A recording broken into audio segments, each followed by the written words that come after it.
पाई network के दो बड़े इवेंट्स आ चुके हैं। एक तो सबसे पहला कि इसकी एनिवर्सरी आई।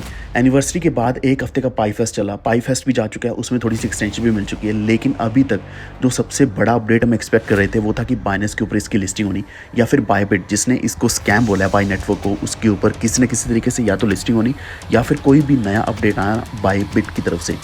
तो इसको लेकर मैं आज इस वीडियो में बताने वाला हूँ क्या इनके ऊपर लिस्टिंग होने वाली है या कब होने वाली है, पूरा डिटेल में बताऊंगा। क्योंकि इस दौरान ऐसा नहीं है कि बाइनेंस के ऊपर कोई और लिस्टिंग हो नहीं रही है। करंटली यहाँ पे बाइनेंस के ऊपर बीमैक्स यूएसडीसी का पेयर लिस्ट हुआ, वाना यूएसडीसी का पेयर लिस्ट हुआ। तो इस तरीके से नए जो कॉइन्स हैं, नए कॉइन्स, नए पेयर्स लिस्ट हो रहे हैं लगातार बाइनेंस के ऊपर, लेकिन पाई की अभी तक बात नहीं करी गई है। तो रियलिटी क्या है इसके बारे में पूरा डिटेल में हम बात करेंगे। और पाई कॉइन की वैल्यू कहाँ जाने वाली है, अभी ये लगभग $1 के आसपास चल रही है। आप देख सकते हो मार्केट रिकवर हो रही है। बीटीसी लगभग $88,000 के आसपास चल रहा है। इथेरियम वापस $2,000 से ऊपर जा चुका है। लेकिन जो पाई कॉइन है इसकी वैल्यू $1 से नीचे ही चल रही है, यानी कि रिकवर नहीं हुई है। तो ये बहुत ही बड़ा कंसर्न इस वक्त बन चुका है। तो इसका एनालिसिस भी हम करेंगे इस वीडियो में। तो वीडियो को पूरा देखते रहना है। चैनल पर पहली बार आए तो प्लीज़ सब्सक्राइब करके बेल आइकन दबा लीजिए। और इसी के साथ टेलीग्राम ज्वाइन कर लो, वॉफरेड ऑफिशियल, आप सर्च कर सकते हैं, लिंक डिस्क्रिप्शन में मिल जाएगा, जहाँ पे हम सारी अपडेट्स रेगुलर बेसिस पर डालते रहते हैं ताकि आप कोई भी अपडेट मिस ना करें। तो जैसे कि मैंने आपको बताया कि मार्केट अभी रिकवर हो रही है। फियर एंड ग्रीड इंडेक्स से ही ये बहुत बड़ा इंडिकेशन मिल जाता है कि अगर फियर कम होता जा रहा है, न्यूट्रल की तरफ बढ़ रहा है, 31 के आसपास आ चुका है, तो सेंटीमेंट्स थोड़े पॉजिटिव हो रहे हैं मार्केट में, जिसकी वजह से आप देख सकते हैं जो बीटीसी का प्राइस है $88,000 से ऊपर आ चुका है। ये $90,000 भी क्रॉस करेगा बहुत ही जल्द। तो जिन लोगों ने डिप में बाइंग करी थी, मैंने कुछ कॉइन्स सजेस्ट किए थे, अगर आपने बाई किए हैं तो बहुत ही अच्छी बात है, क्योंकि ऑलरेडी आप प्रॉफिट में ही होंगे। जिसमें हमने इथेरियम लिया था, इथेरियम में अच्छा प्रॉफिट बन चुका है। इसी के साथ एक्सआरपी की बात करें, बीएनबी ने सबसे ज़्यादा प्रॉफिट दिया। सोलाना 130 के आसपास चल रहा था, अभी अब 120 125 के आसपास भी गया था, और अभी आप देख सकते हैं 140-42 के आसपास चल रहा है। यानी कि लगभग सभी ऑल्टकॉइन्स ने अच्छा प्रॉफिट ऑलरेडी दे दिया है। लेकिन इस वक्त अगर आपने पाई कॉइन देखा है तो पाई कॉइन आप देख सकते हो $1 क्रॉस नहीं किया, 90 सेंट के आसपास चल रहे हैं। अगर आपने इसको इस प्राइस पे भी बाय किया होगा या थोड़ा सा भी नीचे बाय किया होगा, तो ये अभी भी उसी प्राइस पे चल रहा है, यानी कि रिकवरी इसमें नहीं हुई है। पिछले 7 दिनों में इसमें प्राइस का ड्रॉप आया ही आया है, जो कि लगभग 30% के आसपास ड्रॉप दिख रहा है। तो यहाँ पे अगर मैं आपको ड्रॉप दिखाता हूँ पिछले 7 दिन का, सबसे ज़्यादा ड्रॉप किसमें, पाई नेटवर्क में, पाई कॉइन में 30% का है। इसके अलावा अगर किसी और कॉइन में ड्रॉप है या फिर कोई प्राइस नीचे गिरा है तो वो जेस्मी का 9-10% के आसपास है। क्रोनोस का सीआरओ में लगभग 3-4% के आसपास है। तो सबसे बड़ा जो प्राइस मूव देख सकते हैं हम, सबसे बड़ा जो लॉस हमें दे रहा है वो इस वक्त पाई कॉइन ही दे रहा है। और यही सेम चीज़ अगर आप 24 आवर्स में भी देखोगे तब भी पाई ने सबसे ज़्यादा लॉस दिया है, जो कि 6-7% के आसपास चल रहा है। तो आप देख सकते हैं क्लियरली जो सबसे ज़्यादा लॉस में अभी मार्केट में कोई भी कॉइन चल रहा है तो वो पाई ही चल रहा है। इसके पीछे कई सारे रीजंस हैं जो पिछले वीडियोस में भी बता चुका हूँ, लेकिन कुछ पॉजिटिव अपडेट्स अगर हम उनको कंसीडर करते हैं तो उसके बेसिस पे प्राइस ऊपर जा सकता है, जो कि अभी तक तो ऐसा हुआ नहीं है। तो आप देखोगे पाई की वैल्यू 23 के आसपास पहुंच चुकी है। वैल्यू इन द सेंस कि मार्केट कैप के हिसाब से $6.3 बिलियन के आसपास है अभी, जो पहले 10-11 के आसपास था, इतना बड़ा। अभी आप देख सकते हो जो 11 के आसपास इस वक्त है वो $9.9 बिलियन का मार्केट कैप है, यानी ऐसा मानो $10 बिलियन का मार्केट कैप है। ऑलमोस्ट $4 बिलियन का फर्क पड़ चुका है यहाँ पे, यानी कि इतना ज़्यादा पैसा मार्केट कैप से, पाई के मार्केट कैप से निकल गया है। और इसका ट्रेडिंग वॉल्यूम जो आज से 1-2 दिन पहले मैं आपको बता रहा था कि 400 मिलियन के आसपास चल रहा है, 450 500 मिलियन के आसपास चल रहा है, वो अभी सिर्फ $300 मिलियन के आसपास रह चुका है। तो आप देख सकते हैं पाई में इतना बड़ा ड्रॉप आया जो कि टोटली अनएक्सपेक्टेड था, खासकर जिन लोगों ने नई बाइंग करी होगी। लेकिन फिर भी मैं आपको बार बार सजेस्ट कर रहा था कि जैसे इसका प्राइस नीचे जाए बाइंग करो, बाय करके और भी ज़्यादा नीचे जाता है तो आप थोड़ी सी और बाइंग करो। लेकिन ऐसा नहीं कि पूरा पैसा इसी में लगा दो, क्योंकि आपने अपनी रिसर्च भी करनी है, डू योर ओन रिसर्च। तो ये कोई फाइनेंशियल एडवाइस नहीं है, लेकिन फिर भी सजेस्ट मैं इसलिए करता हूँ जब प्राइस नीचे गिरते हैं यही एक सही समय होता है, जैसे कि खासकर पाई में। तो आपको यहाँ पे बाइंग करने के बाद जैसे ही यहाँ पे एक मार्केट में पंप आता है, खासकर पाई में कोई बड़ी अपडेट आती है, हो सकता है बाइने से ही आ जाए, तो आपको सबसे बड़ा प्रॉफिट भी इसी में ही मिलने वाला है। तो अभी हम चलेंगे कॉइन्स के ऊपर जो लिस्ट हो रहे हैं। तो आपको मैंने वीडियो के स्टार्टिंग में बताया कि ऐसा नहीं कि कोई भी कॉइन लिस्ट नहीं हो रहा है बाइनेंस के ऊपर। तो बाइनेंस के ऊपर जो रिसेंटली बाय हुआ है, बीमैक्स हुआ है, वाना हुआ है, ये 2 नए लिस्ट हुए हैं। तो इसमें यहाँ कहने का मतलब ये कि यहाँ पे नए पेयर्स भी लिस्ट हो रहे हैं। और एक और नई चीज़ जो आपने देखा होगा कि पाई की जब यहाँ पे पोल डाला गया था बाइनेंस का कि इसके ऊपर लिस्ट होना चाहिए नहीं होना चाहिए, लगभग 86% वोटिंग पाई के फेवर में ही गई है, यानी कि पाई को लिस्ट कर देना चाहिए, होना चाहिए। लेकिन यहाँ पे एक और नया प्लेटफॉर्म जो लॉन्च किया गया था बाइनेंस से, वो है vote to list, vote to D list.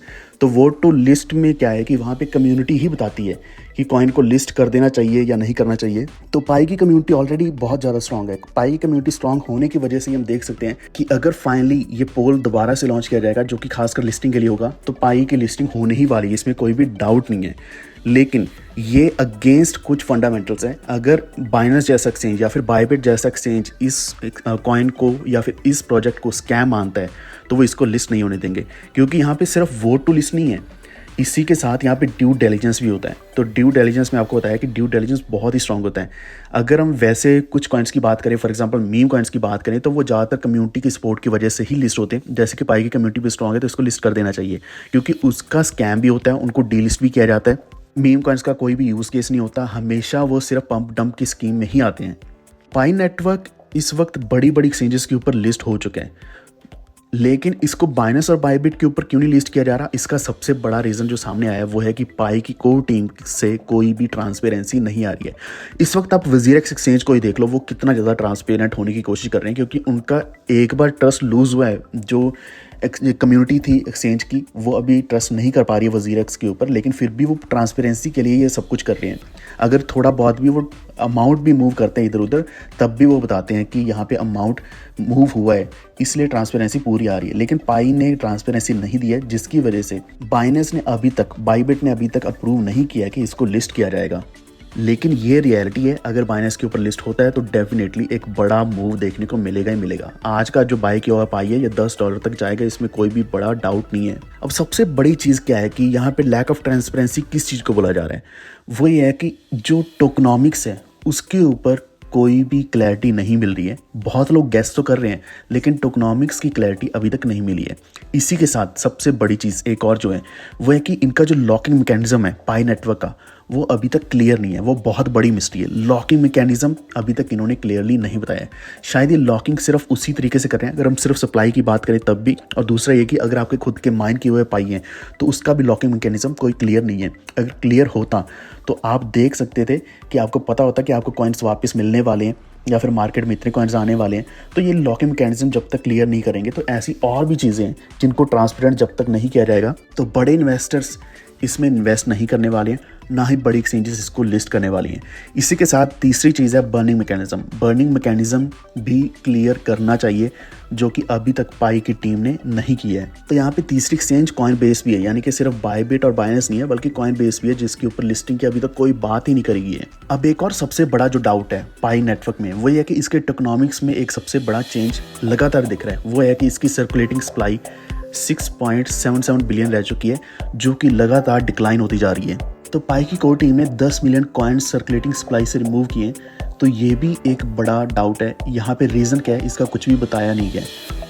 Token unlock होने से पहले इन्होंने 10 मिलियन रिमूव कर दिए। आप देख सकते हैं कि सप्लाई को कंट्रोल किया जा रहा है, लेकिन गलत तरीके से, क्योंकि यहाँ पे टोकन अनलॉक होने वाले तो इन्होंने 10 मिलियन सर्कुलेटिंग सप्लाई से हटा ही दिए। तो ये बहुत बड़ी चीज़ है और गलत चीज़ है, जिससे क्या कि प्राइस को शायद स्टेबल रखने की कोशिश तो कर रहे हैं, लेकिन गलत तरीके से किया जा रहा है। तो ये सबसे बड़ी चीज़ें जो अगर ये सॉल्व नहीं करेंगे तो सिर्फ एक्सचेंजेस के लिए नहीं है, बल्कि हम सभी के ऊपर इम्पैक्ट पड़ेगा। जो प्राइस नीचे गिर रहा है, आप देख सकते हो कि प्राइस अभी नीचे गिरा है एक हफ्ते के अंदर। इसी के साथ इसकी जो सप्लाई है नीचे गिरी है, इसी के साथ इसका जो मार्केट कैप है, ट्रेडिंग वॉल्यूम है, ये दोनों चीज़ें नीचे गिरी हैं। ये दोनों के दोनों तीनों चीज़ें बहुत ही गलत तरीके से करी जा रही हैं, जिसकी वजह से मैं आपको बोल रहा हूँ कि ये ट्रस्टेबल इतना नहीं है। अब पाई के प्राइस की बात करें तो अभी जैसे 90 सेंट के आसपास चल रहा है। इसकी जो सपोर्ट है वो ऊपर वाली सपोर्ट जो रेजिस्टेंस है $1 के आसपास है। सपोर्ट की बात करें तो 70 सेंट के आसपास चल रहा है। तो सपोर्ट नहीं इसको अभी होल्ड किया हुआ है, और अगर ये ऊपर अपना रेजिस्टेंस ब्रेक करता है तो $1 मार्क अचीव होना बहुत ज़्यादा ज़रूरी है, वरना प्राइस बहुत ज़्यादा नीचे गिर सकता है आने वाले दिनों के अंदर। खासकर इसका सबसे बड़ा रीज़न ये भी होने वाला है कि लगभग 97 मिलियन पाई कॉइन्स को अनलॉक किया जाएगा आने वाले 30 दिनों के अंदर, जिनकी वैल्यू लगभग $93 मिलियन के आसपास बन रही है। और ये जो अमाउंट बनता है, एवरेज अनलॉक होगा 3.25 million tokens per day. Highest unlock होने वाला 6.8 मिलियन पाई कॉइन, जो कि 3 अप्रैल को होने वाला है, और ये आने वाले 10 दिनों के अंदर अंदर ही होने वाला है। तो इसकी वजह से आपको एक ड्रॉप तो दिखेगा ही दिखेगा, इसमें कोई भी डाउट नहीं है। प्राइस में ड्रॉप आपको दिखेगा, इसलिए इन्होंने सप्लाई को रिमूव भी किया मार्केट से। तो आप क्लियरली देख सकते हैं पाई नेटवर्क कि कुछ अनएथिकल इलीगल चीज़ें हो रही हैं जिसकी वजह से प्राइस को मैनिपुलेट भी किया जा रहा है। लेकिन आपका क्या मानना है इसके बारे में, एक बार नीचे कमेंट करके ज़रूर बताएं और प्लीज़ इस वीडियो को लाइक एंड शेयर ज़रूर कर दें अपने फ्रेंड्स एंड फैमिली के साथ। और हमारा टेलीग्राम ज्वाइन कर लो, इस चैनल को सब्सक्राइब कर लो ताकि आप तक आने वाली वीडियोज़ के नोटिफिकेशंस भी हमेशा पहुंचते रहें। Stay tuned. Thank you.